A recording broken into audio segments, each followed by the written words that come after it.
from that moment he began to look for an opportunity to betray Jesus.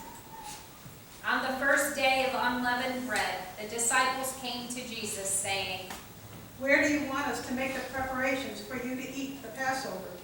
Jesus said, "Go into the city to a certain man and say to him, 'The teacher says, my time is near. I will keep the Passover at your house with my disciples.'" So the disciples did as Jesus had directed them, and they prepared the Passover meal.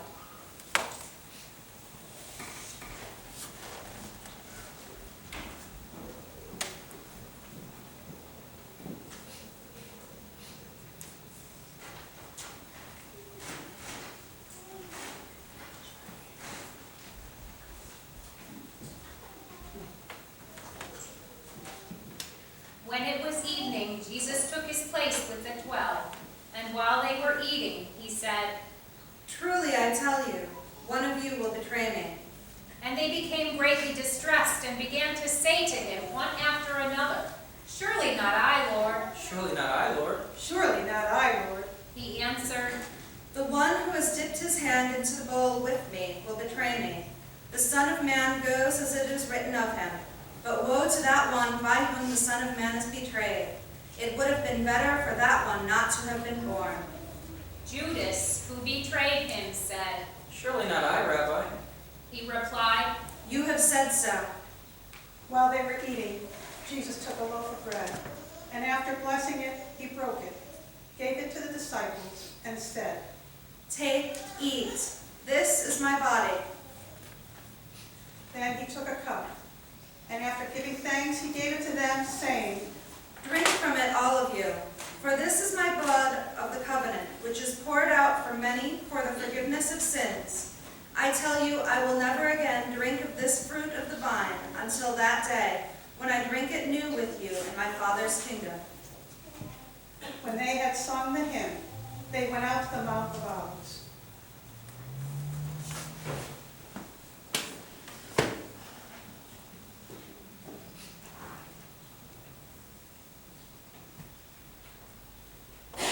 Then Jesus said to them, You will all become deserters because of me this night. For it is written, I will strike the shepherd, and the sheep of the flock will be scattered. But after I am raised up, I will go ahead of you to Galilee. Peter said to him, Though all become deserters because of you, I will never desert you. Jesus said to him, Truly I tell you, this very night, before the cock crows, you will deny me 3 times. Peter said to him, Even though I must die with you, I will not deny you. and so said all the disciples. Then Jesus went with them to a place called Gethsemane, and he said to his disciples, Sit here while I go over there and pray. He took with him Peter and the 2 sons of Zebedee, and began to be grieved and agitated. Then he said to them, I am deeply grieved, even to death. Remain here and stay awake with me. and going a little farther, he threw himself on the ground and prayed. My Father, if it is possible, let this cup pass from me. Yet not what I want, but what you want. Then he came to the disciples and found them sleeping, and he said to Peter, So could you not stay awake with me 1 hour? Stay awake and pray that you may not come into the time of trial. The spirit indeed is willing, but the flesh is weak. Again, he went away for the 2nd time and prayed. My Father, if this cannot pass unless I drink it, your will be done. Again he came and found them sleeping, for their eyes were heavy. So leaving them again, he went away and prayed for the 3rd time, saying the same words. Then he came to the disciples and said to them, Are you still sleeping and taking your rest? See, the hour is at hand, and the Son of Man is betrayed into the hands of sinners. Get up, let us be going. See, my betrayer is at hand.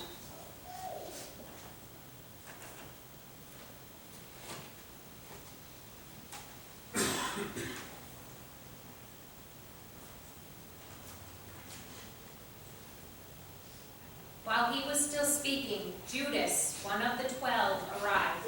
With him was a large crowd with swords and clubs from the chief priests and elders of the people. Now the betrayer had given them a sign, saying, The one that I will kiss is the man. Arrest him. At once he came up to Jesus and said, "Greetings, Rabbi."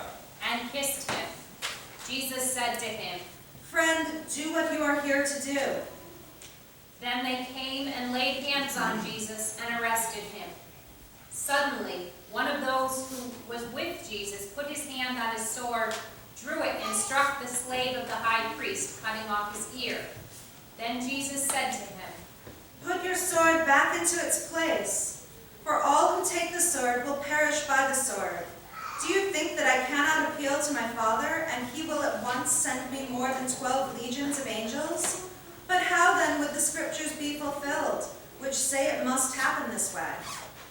At that hour Jesus said to the crowds, Have you come out with swords and clubs to arrest me, as though I were a bandit?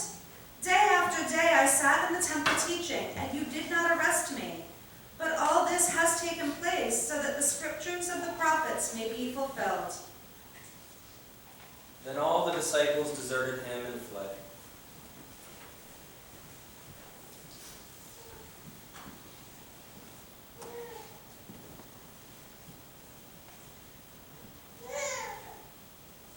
Those who had arrested Jesus took him to Caiaphas, the high priest, in whose house the scribes and the elders had gathered. But Peter was following him at a distance, as far as the courtyard of the high priest. And going inside, he sat with the guards in order to see how this would end. Now the chief priests and the whole council were looking for false testimony against Jesus, so that they might put him to death. They found none, though many false witnesses came forward. At last two came forward and said, This fellow said, I'm able to destroy the temple of God and to build it in 3 days. The high priest stood up and said, Have you no answer? What is it that they testify against you? but Jesus was silent. Then the high priest said to him, I put you under oath before the living God. Tell us if you are the Messiah, the Son of God. Jesus said to him, You have said so, but I tell you, from now on you will see the Son of Man seated at the right hand of power and coming on the clouds of heaven. Then the high priest tore his clothes and said, He has blasphemed. Why do you still need witnesses? You have not heard his blasphemy. What is your verdict? They answered, He deserves death. Then they spat in his face and struck him. And some slapped him, saying, Prophesy to us, you Messiah. Who is it that struck you?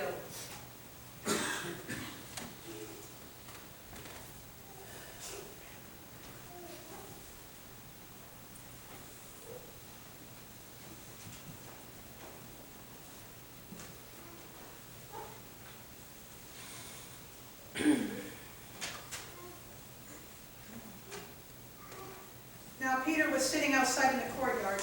A servant girl came to him and said, You also were with Jesus the Galilean. but he denied it before all of them, saying, I do not know what you are talking about. When he went out to the porch, another servant girl saw him, and she said to the bystanders, This man was with Jesus of Nazareth. again, he denied it with an oath. I do not know the man. After a little while, the bystanders came up and said to Peter, Certainly you are also one of them, for your accent betrays you. then he began to curse, and he swore an oath. I do not know the man. At that moment, the cock crowed.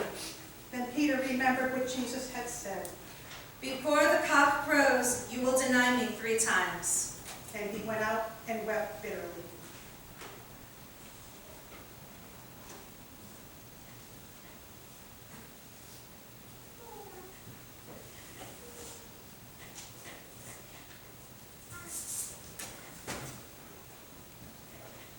When morning came, all the chief priests and the elders of the people conferred together against Jesus in order to bring about his death.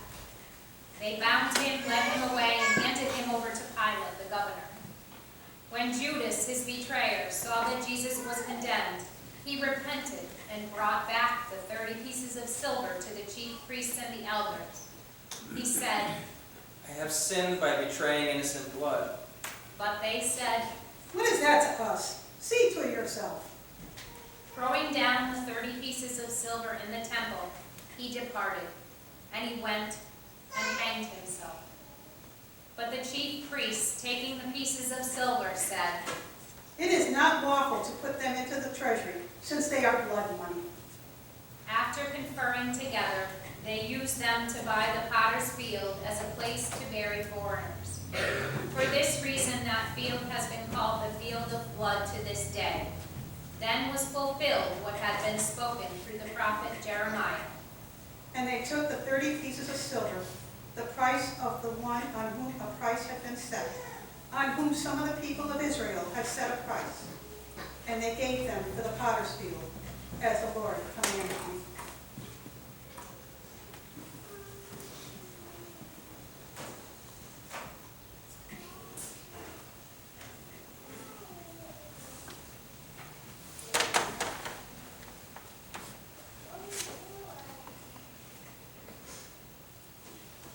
Now Jesus stood before the governor, and the governor asked him, Are you the king of the Jews? Jesus said, You say so. but when he was accused by the chief priests and elders, he did not answer. Then Pilate said to him, Do you not hear how many accusations they make against you?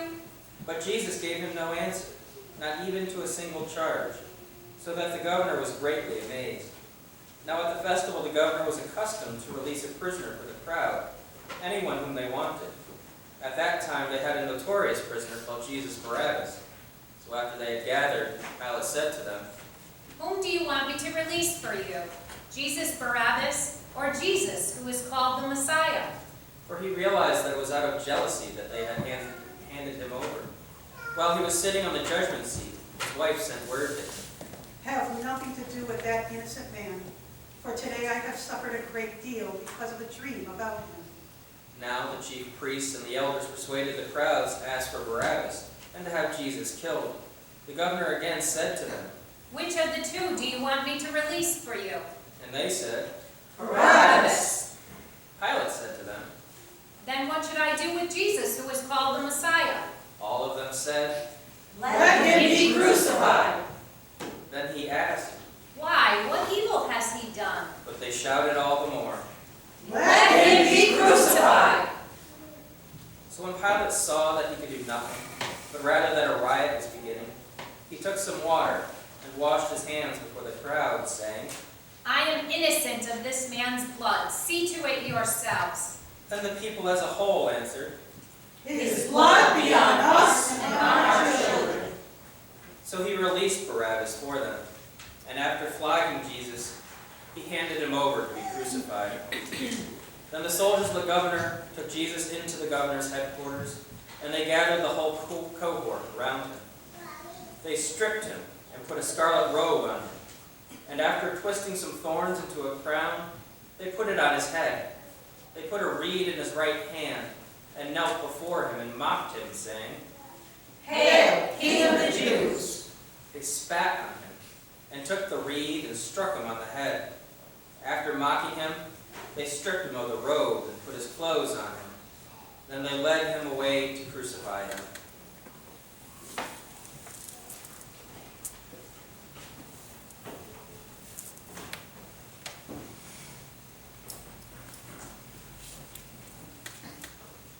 As they went out, they came upon a man from Cyrene named Simon.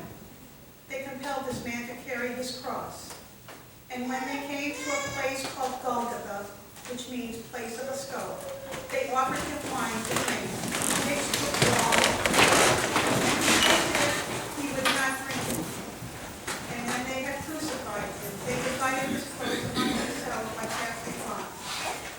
Then they sat down there and kept watch over him. Over his head they put the charge against him, which read, This is Jesus, the King of the Jews. Then 2 bandits were crucified with him, one on his right and one on his left. Those who passed by derided him, shaking their heads and saying, You, who would destroy the temple and build it in 3 days, save yourself. If you are the Son of God, come down from the cross. In the same way the chief priests also, along with the scribes and elders, were mocking him, saying, He saved others, he cannot save himself. He is the King of Israel. Let him come down from the cross now, and we will believe in him. He trusts in God. Let God deliver him now, if he wants to, for he said, I am God's son.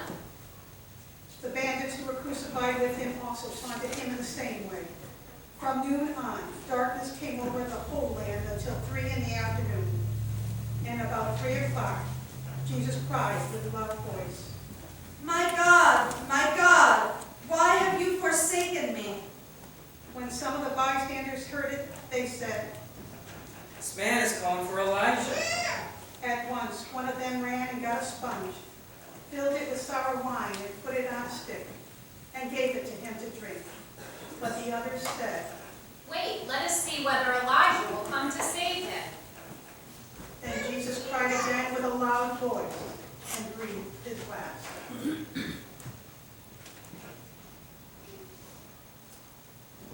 At that moment, the curtain of the temple was torn in two, from top to bottom. The earth shook and the rocks were split. The tombs also were opened, and many bodies of the saints who had fallen asleep were raised. After his resurrection, they came out of the tombs and entered the holy city and appeared to many.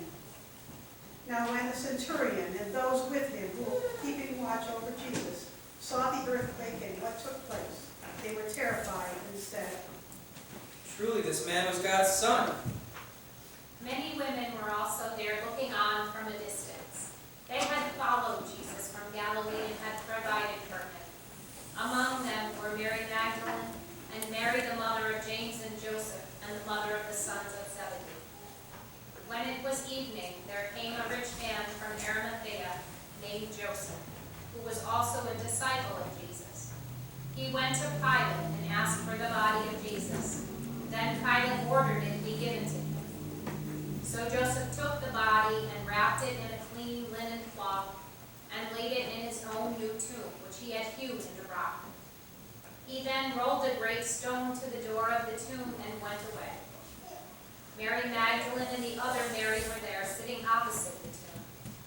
The next day, that is, after the day of preparation, the chief priests and the Pharisees gathered before Pilate and said, Sir, we remember what that impostor said while he was still alive. After 3 days, I will rise again.